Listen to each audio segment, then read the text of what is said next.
you, everybody, for coming to the College Football Betting with Aaron Torres YouTube channel. If you could do me a quick favor, see that little subscribe button at the bottom of the screen. Go ahead, click that subscribe button. It helps our channel grow. It helps our audience grow. I appreciate it more than you know, as we're talking college football on this channel year-round. Appreciate your support. Click that subscribe button. Welcome in, everybody. Another edition, a championship game edition of the College Football Betting Podcast. I'm your host, Aaron Torres. Hope everybody's doing well. Hope everybody's having a great day. It feels like just yesterday, I know I said it last episode, but it feels like just yesterday we were previewing LSU USC. We were previewing Georgia Clemson, over-under win total, picks and predictions pods back in July and August. Well, we are here, one game left, national championship. We're going to go ahead and dive into Ohio State, Notre Dame. We're going to do a full deep dive. This will obviously be the final episode for a while, although I will say make sure that you are subscribed because we will be doing some off-season stuff. Obviously, next week, 2025 title odds will come out. Heisman Trophy odds will come out, and I promise you, we will be locked and loaded on all of that, have some bonus episodes for you, so make sure that you're following the College Football Betting Pod. Speaking of which, make sure, like I just said, that you are subscribed to College Football Betting. You can do it on Apple. You can do it on Spotify. If you do listen on podcasts, you do want to do your boy Torres a favor, leave a 5-star rating, leave a review, tell everybody how awesome this show is. We give you great information week in, week out. Cannot thank you all enough for your support. Speaking of which, go ahead and find us on YouTube as well. We have a separate channel. Obviously, we have the Aaron Torres Pod channel, which is closing in on 50,000 subscribers. But if you want to support this show as well, College Football Betting with Aaron Torres, actually very easy URL, youtube.com/college football betting. It doesn't get much easier than that. All of my game previews, all of my content. As I said, there's going to be plenty of off-season content on that page as well. So make sure that you're subscribed. Another very quick announcement before we get started, and I did mention this on the Aaron Torres pod, okay? So I do live in Southern California. It's been a crazy couple days. Now, listen, no tears for Torres. I am fine. My family is fine. My loved ones are fine. My in-laws live the next town over. They are fine as well. But it is a crazy time. I do live in Pasadena. I do live not far from where there is a lot of carnage, a lot of negativity going on. And over the last couple days, I've actually started a fundraiser specifically with the Pasadena Humane Society. Yes, I am an animal lover. I'm a dog owner myself. I've had dogs my whole life.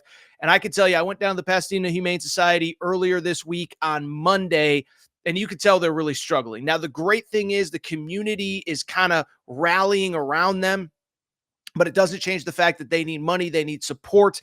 And listen, I've never asked anything for you other than to subscribe to this show for free. So if you do want to support animals that are in need, by the way, it's not just animals that have lost their homes. There's animals that need medical attention. There's animals that need medical care after everything that has happened. We are running a fundraiser. I will put the link in the show description. And also, if you follow me on Twitter at Aaron_Torres, you can find out information there as well. But we are raising money. Whatever you can do helps. I think that's the important thing in a moment like this, is that I think everybody thinks, I can only give $5. I can only give $10. I promise you, I was down there. Every little dollar, every dollar that you can give, I just promise you, it's going to help an animal in need. Again, Aaron Torres, the Pasadena Humane Society, have started a GoFundMe. It is tagged on my my social media handles, so please make sure to check it out. And if you can support, again, I know the Pasadena Humane Society would appreciate what you can do. With that said, there is one game left in the college football season. There is no more time to waste. So let's get to our official national championship game preview. Notre Dame, Ohio State.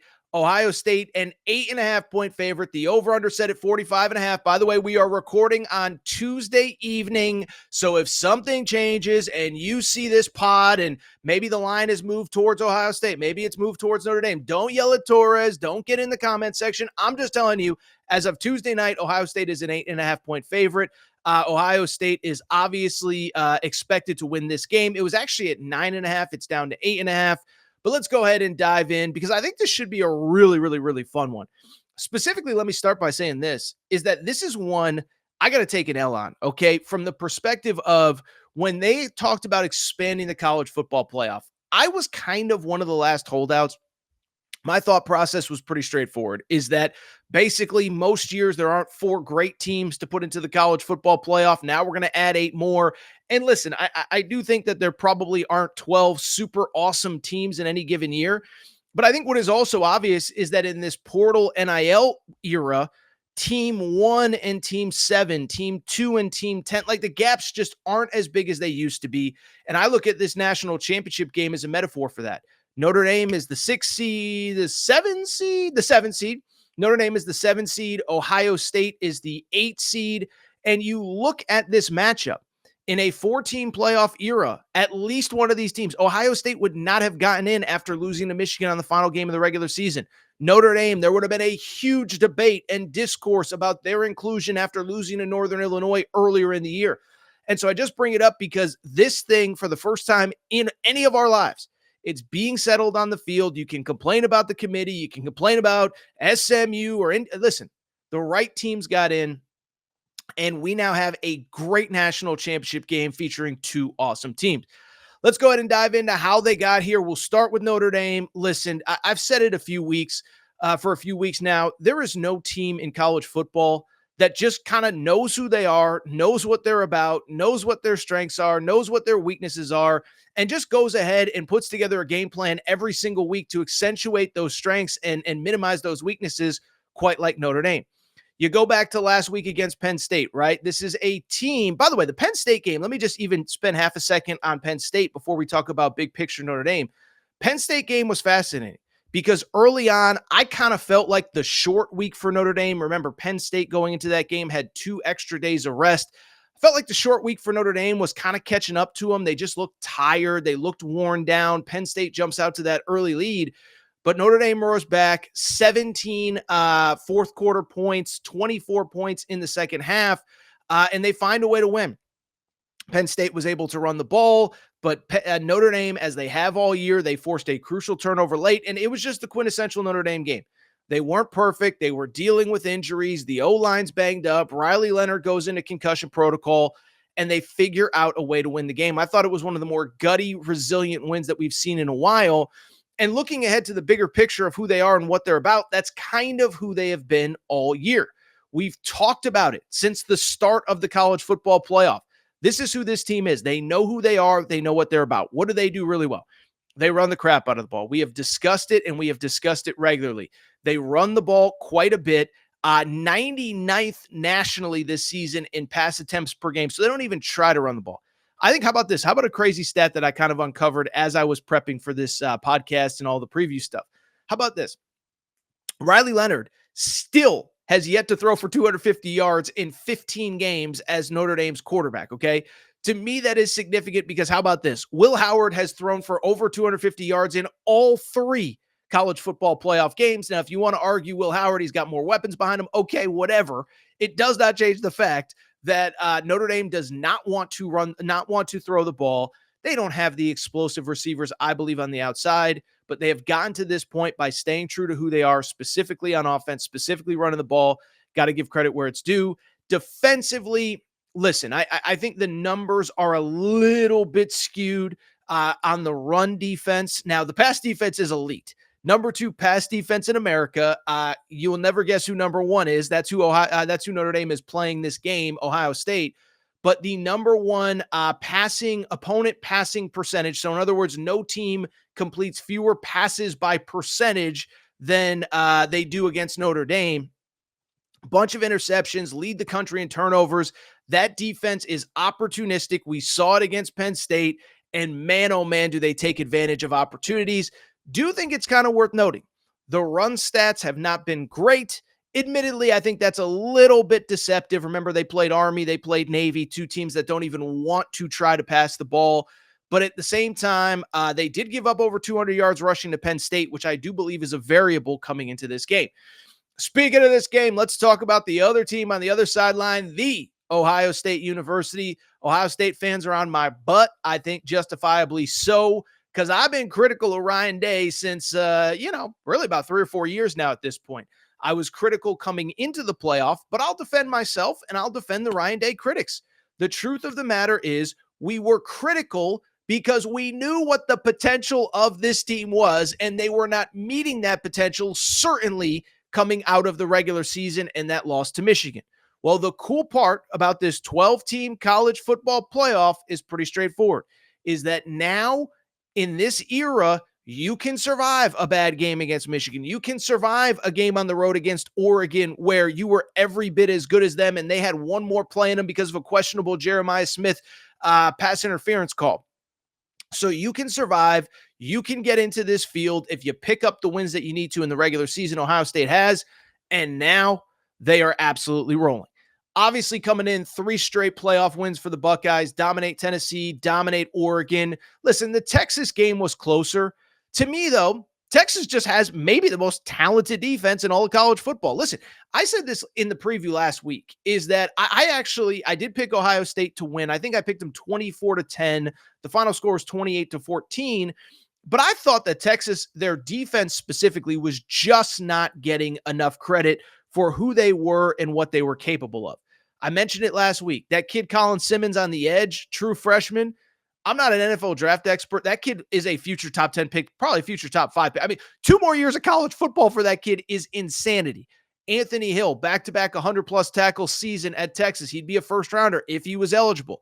That secondary is big. That secondary was big. That secondary was physical. Thorpe Award winner and Jahe Barden. Jahdae Barrett, excuse me. I always trip over that name.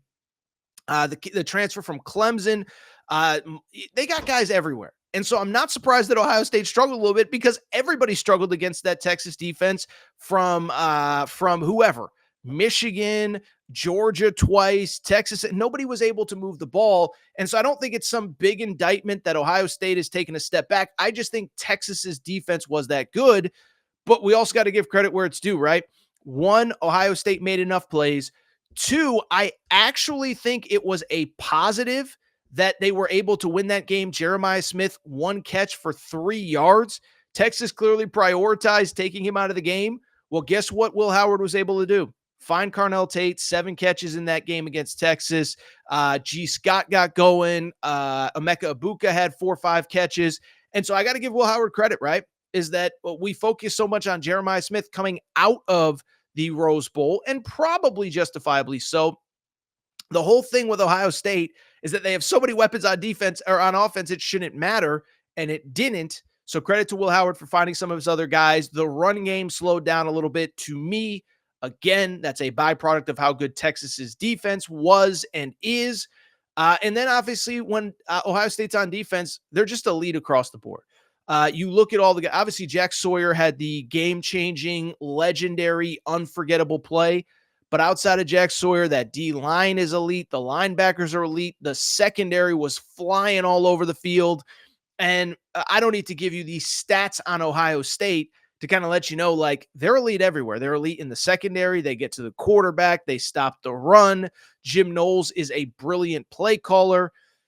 I don't know what else there really is to add. Speaking of what there is to add, you know what there is to add? My official pick. And so I've thought a lot about this game, and I think you have to separate the emotion from the reality. I'm going to do that. This is a betting show. This isn't who Torres wants and what my little heart tells me. No. I have Ohio State winning, and I have Ohio State covering the 8.5. I will say the final score is 28-13. And to me, first of all, when I say emotion, by the way, Ohio State fans will be like, oh, Torres, you just hate Ryan Day. I don't hate Ryan Day. But I will say Marcus Freeman's kind of a cool story, right? 39 years old, just turned 39 this week, by the way, in the new year. But just turned 39 years old. The players love playing for him. He has clearly elevated Notre Dame to a level that everyone, including Brian Kelly, didn't think they could get to. But I just look at this game, and there are a few things. Is one, it is about the Jimmies and Joes. We'll get back to that in a minute. But even outside of that, I think this is a tough matchup for Notre Dame. You look at Riley Leonard. I said it from the beginning. Listen, they've done a great job of figuring out ways to move the chains and move the football, even though Riley Leonard is either limited or they don't want to let him loose. I just don't know that you can do that against this Notre Dame defense and what, like, I don't think you can do this against the Notre Dame defense, okay? Because you even go back to the Penn State game, you go back to the Georgia game. Listen, this is going to sound like I'm criticizing Notre Dame or I'm going to say that they're lucky. That's not the intention, okay? Because you don't get to this point if you're not lucky, but they've had a couple things go their way. What happens if Kirby Smart doesn't decide that Gunnar Stockton is going to throw the ball deep in his own territory with 20 seconds left in a tie game at the end of the first half of the Sugar Bowl? You go into halftime 3-3, it's a lot different than 10-3, which becomes 17-3. That's not a criticism of Notre Dame. That's just a reality. Beyond that, and this is another one, you look at the Penn State game. Penn State was able to run the football on Notre Dame, and Notre Dame, to their credit, eventually was able to come back. But how did that game end? With Drew Aller making a boneheaded play when James Franklin, and this is not a tear down James Franklin segment either, but James Franklin, you could have sat on the ball, not put too much on your quarterback. You were running the ball all game and tried to win it in overtime. And so I just bring it up because it's not to say Notre Dame's lucky, but they've had a couple breaks along the way, and I just don't know that you're going to get them in this game. Ohio State, if you just look at who Notre Dame has played to this point in the playoff, Will Howard's the best quarterback that they've played by a mile. Gunnar, you could go back to Curtis Rourke. He was pretty good. But Gunnar Stockton, first career start. Drew Aller has all the physical tools. He hasn't put them together. So Will Howard's the best quarterback that they've seen. This is obviously the best wide receiver room they've seen since Georgia's wide receivers can't catch, and Penn State's wide receivers literally can't catch because none of them had a reception in the entire Orange Bowl. Remember that stat? Drew Aller, all his completions were either to Tyler Warren or the running backs. 0 receptions for the wide receiver room. So you look at the pass game.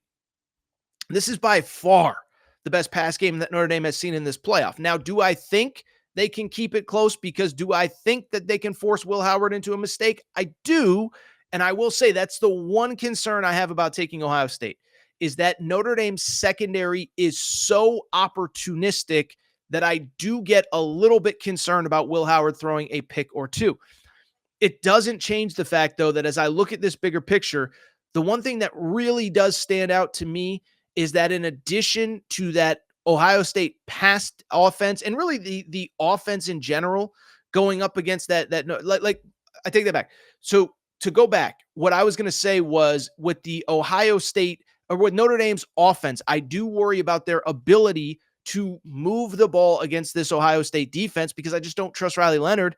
And then when Ohio State is on offense, again, I think they'll be able to run the ball better than they did against Texas because Texas was elite up front. And I think Notre Dame is really good, but with all the injuries, that's a variable. And by the way, I think that's the biggest variable in this game.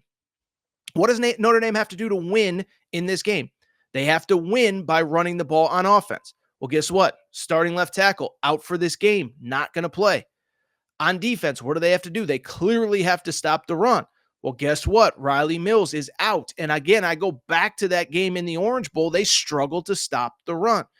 And so if you're going to if your O-line is missing its most important player against an elite D-line, and your D-line is missing its most important player against an elite, against the okay O-line, I'm not going to say it's great.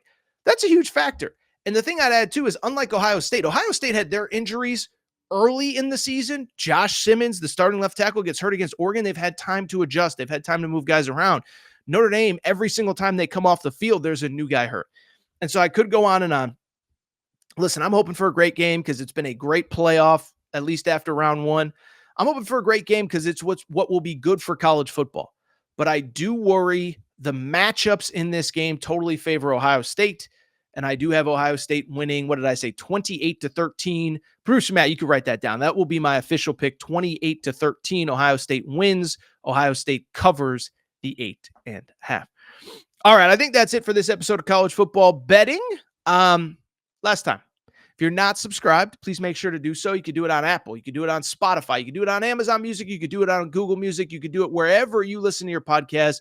Please make sure that you are subscribed. Also, YouTube, just under 1,000 subscribers. We need your help. Get us to 1K before the end of the season. And as promised, this is not going to be our last episode until July, until August, until September.